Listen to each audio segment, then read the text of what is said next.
vous retrouve aujourd'hui puisque hier j'ai fêté mes 25 ans et je me suis dit que pour l'occasion j'avais envie de vous présenter 25 livres qui ont marqué ma vie. Il y a de tous les goûts, on va partir de certains livres qui ont marqué mon adolescence à des livres qui ont marqué plutôt mon âge adulte. J'en profite d'ailleurs si vous habitez à Paris pour vous dire que demain, jeudi 17 novembre, à 17h30 à Paris, il y a une chasse aux livres parce que j'ai 100 livres à vous donner et donc je vais les donner lors de cette chasse aux livres un petit peu à la one again.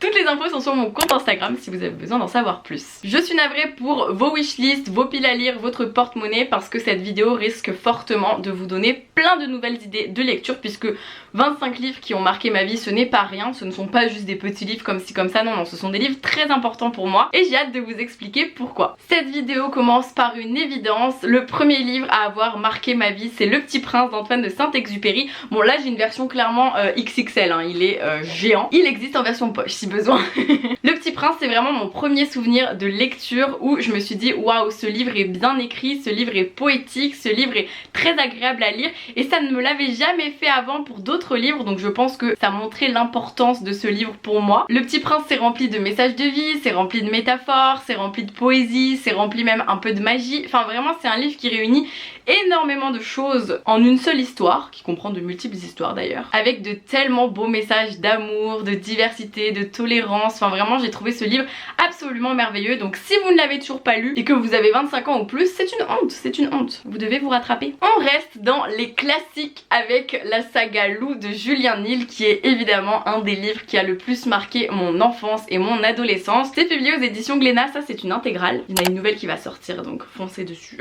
Et Lou c'est juste l'histoire, le quotidien d'une petite adolescente de 11 ans qui est folle amoureuse de son voisin qui habite l'immeuble d'en face et qui ne la connaît absolument pas, et on va suivre un petit peu tous ses stratagèmes avec sa meilleure amie Mina et sa mère pour conquérir son voisin. Mais Lou elle va grandir et on va surtout suivre son évolution du tome 1 au tome 8. Puis ensuite il y a Lou Sonata quand Lou est étudiante, donc autant vous dire que j'ai complètement grandi avec Lou. J'ai tellement de moments de ma vie qui s'apparentent à Lou. La dernière fois je voulais vous en parler par exemple quand il pleut et que je pense au fait que je vais prendre une douche.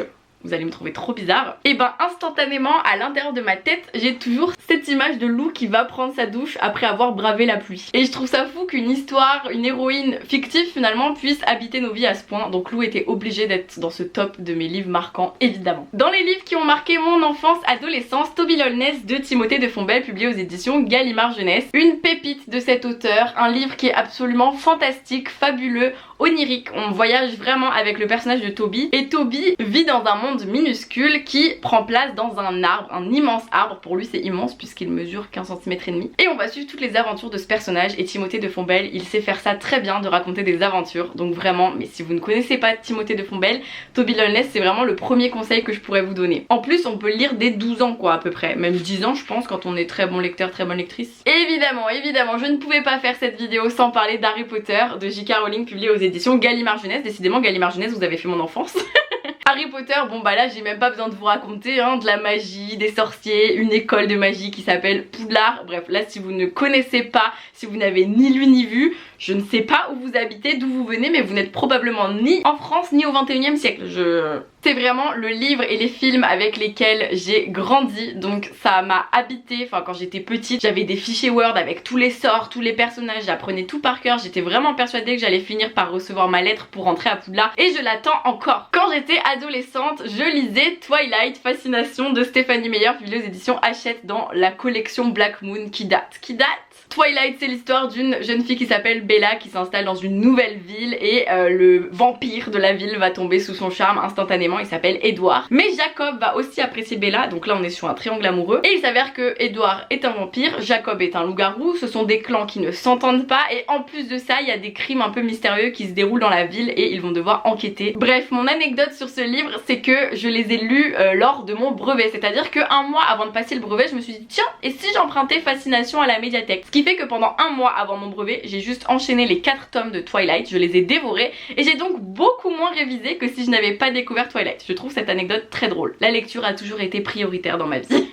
Encore un classique, un indémodable, Hunger Games de Suzanne Collins publié aux éditions Pocket Jeunesse. Celui-ci c'est vraiment pour moi le premier livre dystopique qui m'a mis dans cette ambiance là. Alors je sais qu'il y a eu d'autres livres dystopiques avant évidemment, mais moi adolescente c'est celui-ci qui m'a marqué, qui m'a ouvert le monde de la dystopie et j'ai tellement aimé cette saga. En tout cas ma mère me l'a offert quand j'avais à peu près 13 ans et je les ai dévorés. Je pense que celui-ci je l'ai lu en 24 heures. Si vous ne connaissez pas Hunger Games, c'est l'histoire de Katniss qui vit dans le district 12. La population est classée par district, du premier le plus riche au 12e le plus pauvre, et chaque année les Hunger Games ont lieu. Ils sélectionnent une fille, un garçon de chaque district qui vont ensuite se battre à mort dans une arène géante et il ne doit en rester qu'un. Et Katniss, elle va se porter volontaire parce que c'est sa sœur qui va être tirée au sort et elle ne peut pas laisser sa petite sœur aller faire les Hunger Games, donc elle va se porter volontaire pour y aller à sa place. Et c'est un livre qui est juste incroyablement riche et bien construit et tellement de suspense, tellement de messages hyper importants sur notre société qui ont été écrits il y a plus de 10 ans, même 15 ans et qui en fait sont toujours tellement d'actualité que je trouve ça génial. À la médiathèque, j'avais emprunté la saga de manga Le Sablier de Hinako Ashihara publiée aux éditions Big Kana et il s'avère que aucun manga depuis n'a détrôné Le Sablier pour moi et dans mon cœur. Comme quoi, c'est vraiment The Saga que je ne peux que recommander. C'est l'histoire de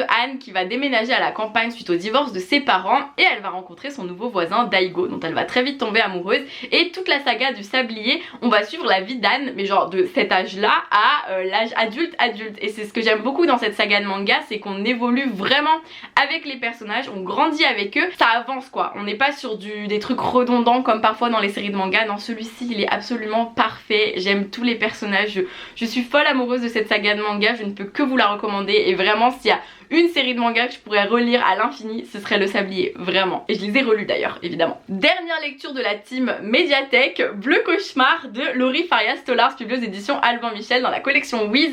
Il fallait que je vous parle de cette saga puisque je les avais empruntées à la médiathèque. Je m'en souviens, j'étais en voyage en Corse quand j'ai lu le dernier tome. Vraiment, mon cerveau s'en souvient très bien. Pareil, je devais avoir 12-13 ans et j'ai adoré cette série de livres. Je pense que c'est un peu les premiers livres qui m'ont fait entrer dans ma phase. J'adore les livres avec du suspense, avec de l'enquête. Là, on est sur les rêves prémonitoires et le personnage principal, elle a hérité un petit peu de sa famille, pas des pouvoirs mais en gros elle fait un petit peu des rituels avec les bougies, les senteurs et tout et j'avais adoré ça, j'avais juste envie d'être la même et je les ai relus depuis, enfin j'ai relu le tome 1 que j'ai quand même beaucoup aimé même avec du recul et après avoir grandi, donc je ne peux que vous recommander cette saga parce que j'adore le côté rêves prémonitoires qui vont probablement bientôt devenir réels et ça fait très très peur. Puis on commence avec les livres qui m'ont fait entrer dans la sphère de Booktube, Bookstagram, tout ça, enfin la blogosphère à l'époque. Le tout premier livre dont je me souviens de la blogosphère, c'est Revanche. Tout le monde en parlait, c'était THE livre de Kat Clark publié aux éditions Robert Laffont dans la collection R. Vraiment un livre que je voyais partout sur l'histoire d'une jeune fille qui s'appelle Jem, qui est amoureuse de son meilleur ami mais lui il est gay. Or il va être filmé par des personnes qui vont publier des vidéos lorsqu'il était avec un garçon.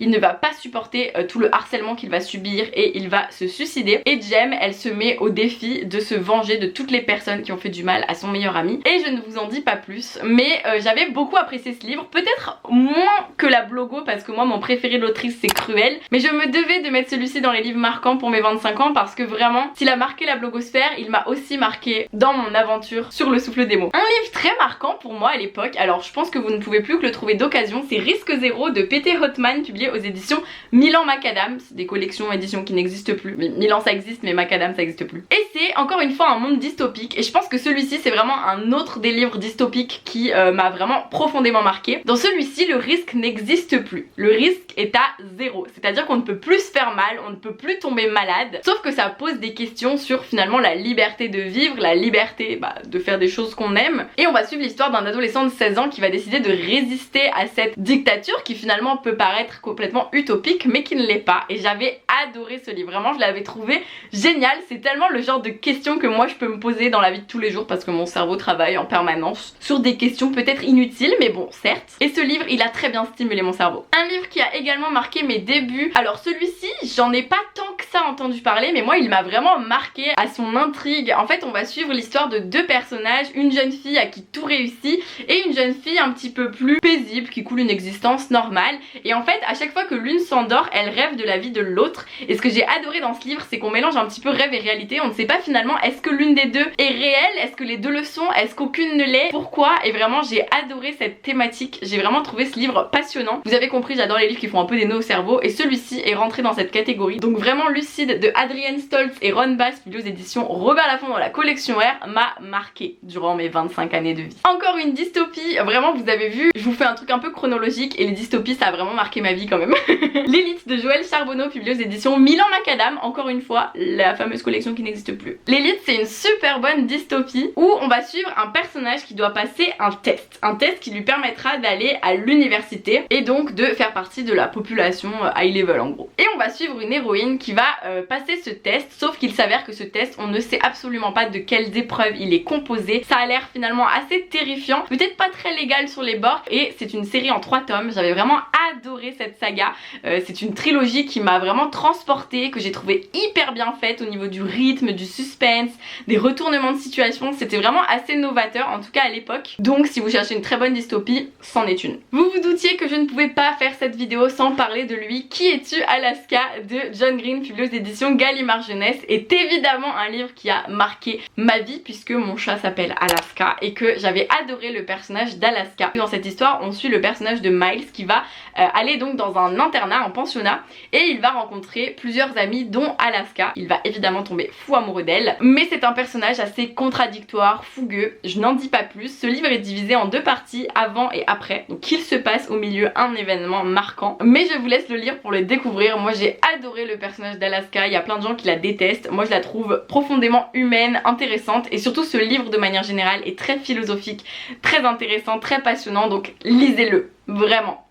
1000 fois mieux que Nos étoiles contraires, à mes yeux. Une autrice qui a marqué ma vie, c'est Clémentine Beauvais, en particulier avec Songe à la douceur, publié aux éditions Sarbacane. Clémentine Beauvais, c'est vraiment l'autrice en laquelle j'ai le plus confiance, je pense. À chaque fois qu'elle sort un livre, je sais que ça ne pourra que me plaire, même quand c'est complètement farfelu, même quand ça sort complètement des sentiers battus. Et vraiment, c'est une autrice que vous ne pouvez que découvrir si ce n'est pas déjà fait. Je l'avais découverte avec Comme des images, un de ses tout premiers romans, hyper sombre. Ensuite, Les petites reines, hyper drôle. Ensuite, Songe à la douceur, hyper croustillant et passionnant et romantique. Enfin vraiment, elle écrit dans tous les genres. Je ne sais pas comment elle fait. Et Songe à la douceur, c'est l'histoire d'amour entre 2 personnages qui se sont aimés lorsqu'ils étaient adolescents. Enfin aimés, vous verrez. Mais ils vont se retrouver 10 ans plus tard et se laisser une seconde chance. Et au fur et à mesure de l'histoire, on va alterner entre le présent et le passé afin de comprendre pourquoi leur histoire d'amour n'a pas marché à l'époque et de savoir si elle va marcher à présent. C'est une très belle romance et surtout c'est écrit en vers libre. Et ça a aussi marqué un tournant dans ma vie puisque je suis folle des livres en vers libre à présent. Grâce à Clémentine Beauvais. Mais également grâce à Sarah Crossan qui est traduite par Clémentine Beauvais. Donc ça compte à moitié. Sarah Crossan qui a écrit Inséparables, publié aux éditions Rajo. Et Inséparables, c'est vraiment un de mes plus gros coups de cœur du monde en vers libre. C'est un livre qui est hyper touchant sur 2 sœurs siamoises qui vont découvrir la vie au lycée et donc la vie en communauté, ce qui n'est pas forcément facile lorsqu'on est siamoise, vous vous en doutez. C'est un livre qui m'a énormément émue, beaucoup fait pleurer. En plus c'est sur les relations entre sœurs et comme j'ai une sœur, je pense que je suis d'autant plus émue par ces sujets là. Mais vraiment un livre magnifique. Mais par contre, préparez les mouchoirs, je vous aurais prévenu. La pépite, vous l'attendiez, le voici, Phobos de Victor Dixon, publié aux éditions Robert Laffont dans la collection R, a évidemment marqué ma vie. Je pense qu'il a aussi marqué la vôtre vu que je vous harcèle pour le lire depuis des décennies.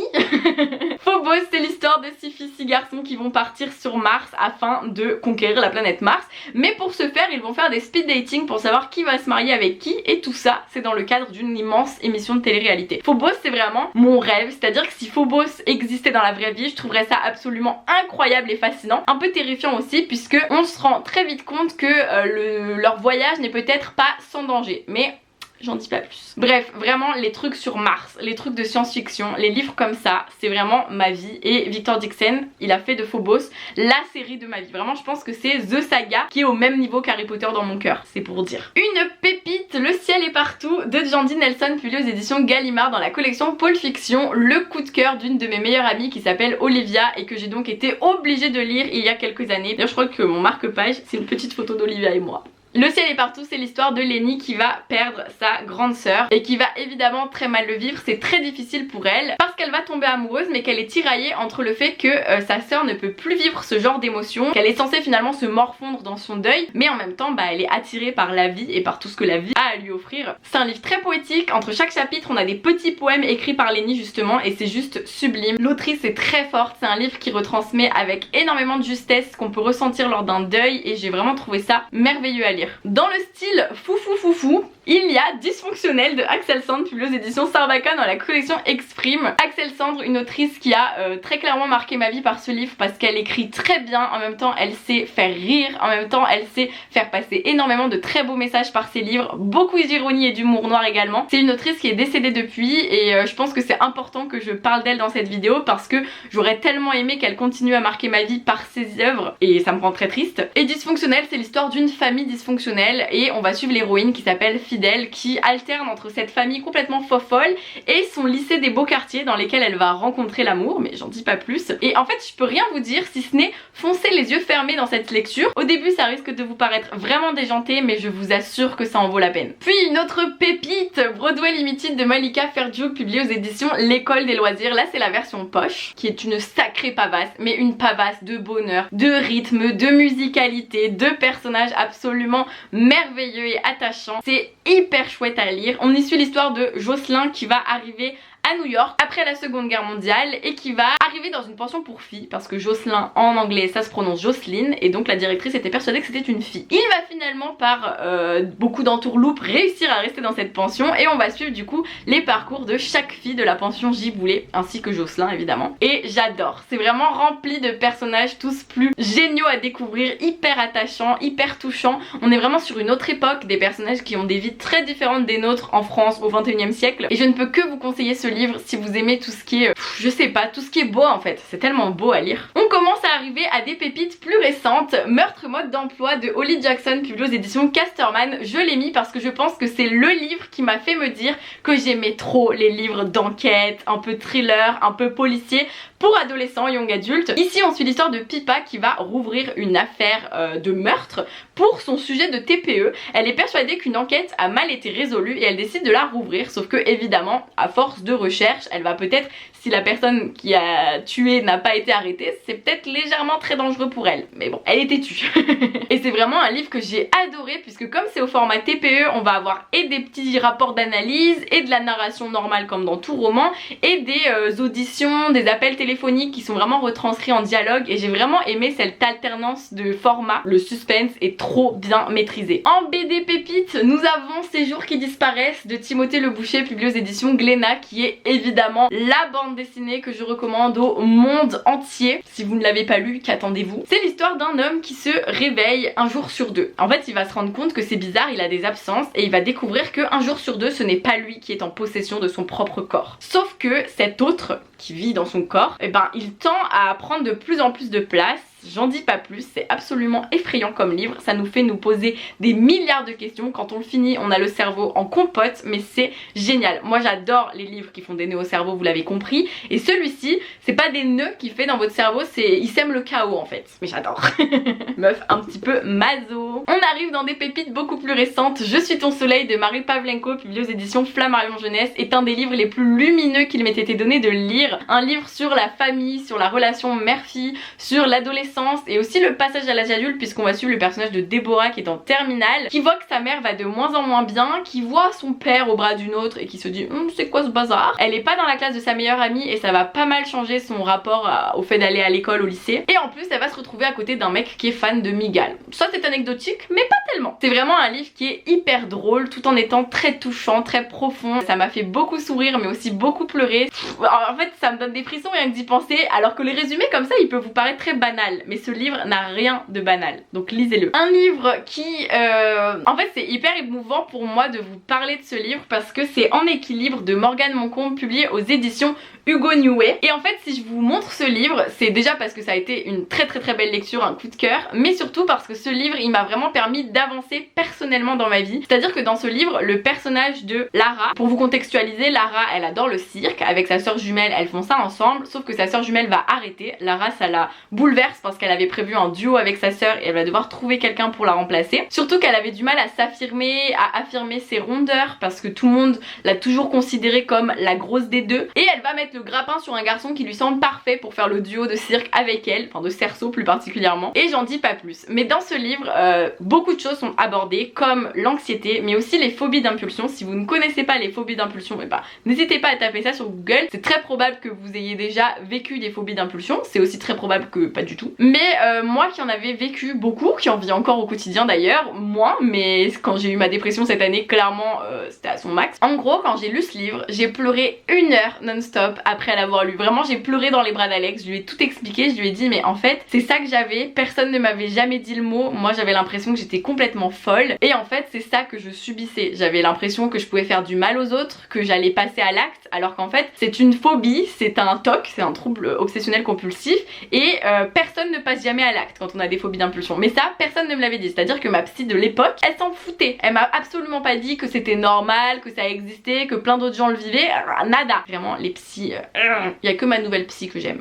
Mais du coup, c'est pour vous dire que c'est hyper important ce genre de livres qui peuvent changer la vie de certaines personnes, qui peuvent leur faire comprendre qu'elles ne sont pas folles, qui peuvent faire du bien à leur santé mentale, et En équilibre en fait partie et je me devais de vous en parler parce que vraiment, si vous aussi vous souffrez ou vous avez souffert de phobie d'impulsion, je pense que c'est hyper important que vous sachiez que vous n'êtes pas seul, que ça a un mot, que ça veut dire plein de choses et que ça se soigne en fait, surtout. Donc voilà, j'espère que vous lirez, mais moi j'ai adoré ce livre, j'ai trouvé vraiment magnifique quand on est anxieux ou quoi. Bon, faut faire attention, ça peut faire monter l'anxiété ce genre de livre si vous êtes quelqu'un d'anxieux, mais ça peut aussi beaucoup vous aider si vous avez besoin de vous sentir moins seul. Un de mes plus beaux coups de cœur du monde, Romance de Arnaud Catherine, publié aux éditions Robert Laffont dans la collection R, est un livre absolument merveilleux sur une romance entre deux garçons, deux adolescents jeunes adultes. On va suivre l'histoire de Vince qui est gay, qui l'assume complètement, qui écrit d'ailleurs dans le métro des portraits volés de garçons, c'est-à-dire que il imagine des vies à ces garçons qu'il croise et qu'il trouve très beaux. Dans cette histoire, il va avoir une relation avec quelqu'un où c'était pas du tout prévu. Ils vont essayer de se trouver des excuses, mais en fait il s'avère que peut-être qu'ils s'aiment. J'en dis pas plus, mais ce qui est incroyable avec ce livre, c'est juste la fougue, la passion,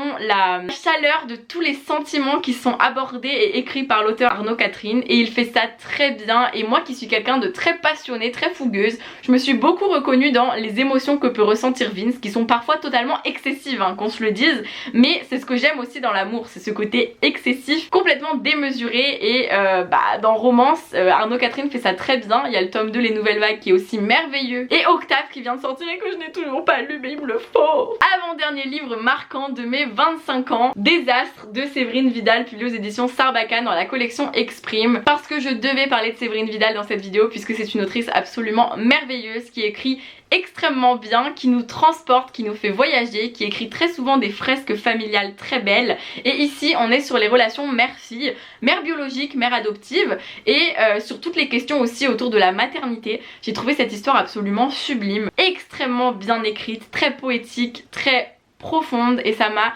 particulièrement bouleversée de la lire, donc c'est pour ça que je me devais de mettre ce livre dans cette sélection. En plus je trouve le titre sublime, Désastre, la couverture aussi, bref, j'adore ce livre, donc lisez-le. Et Séverine Vidal, elle a écrit plein d'autres livres merveilleux, donc lisez Séverine Vidal. Et enfin, probablement mon coup de cœur le plus récent, Le Point Sublime de Manucos, publié aux éditions Thierry Magnier dans la collection L'Ardeur. L'Ardeur qui est une collection de livres plutôt érotiques, sensuels pour les adolescents, les jeunes adultes, une collection que j'aurais adoré avoir lors de mon adolescence, mais elle n'existait pas encore, parce que je pense que c'est hyper important de parler de sexualité aux adolescents, mais surtout d'une sexualité moderne, d'une sexualité respectueuse, tolérante, ouverte. Beaucoup de diversité dans les livres de la collection L'Ardeur, notamment dans Le Point Sublime, où on va suivre la sexualité du personnage de Mina de ses 6 ans à ses 24 ans je crois, puisque Mina elle a découvert la sexualité assez tôt, et j'ai beaucoup apprécié ce livre qui retrace toute sa vie. Donc on n'est pas que sur de la sexualité pure, mais quand il y en a, je peux vous dire que ça y va, voilà, vous êtes prévenus. Mais en même temps on est sur ce parcours de vie, ses relations avec sa famille, avec sa meilleure amie, ses relations un peu toxiques qu'elle a pu croiser, ses relations amoureuses, sexuelles. Il y a vraiment beaucoup de questions qui sont abordées, c'est un sacré pavé mais qui se dévore avec délice, et vraiment lisez Le Point Sublime, c'est incroyable ce livre. Et voilà pour les 25 livres qui ont marqué mes 25 années de vie. Je suis ravie de les partager avec vous et j'espère que vous les découvrirez. Vraiment ça m'émeut de vous parler de ces livres parce que c'est tellement des livres qui ont été importants pour moi, pour certains beaucoup plus que d'autres évidemment. On remarquera que beaucoup de livres sont assez anciens, ce qui montre qu'il faut que je découvre plus de coups de cœur dans les années à venir, parce que dans les plus récents il y en a vraiment que 2-3, donc vivement les futurs coups de cœur. J'espère que cette vidéo vous a plu, n'hésitez pas à me le dire dans les commentaires commentaires, à me dire si vous avez lu des livres parmi ces 25 pépites ou si vous allez les lire, j'espère. Je vous fais plein de bisous, je vous dis à très vite pour une prochaine vidéo et passez de très belles lectures d'ici là.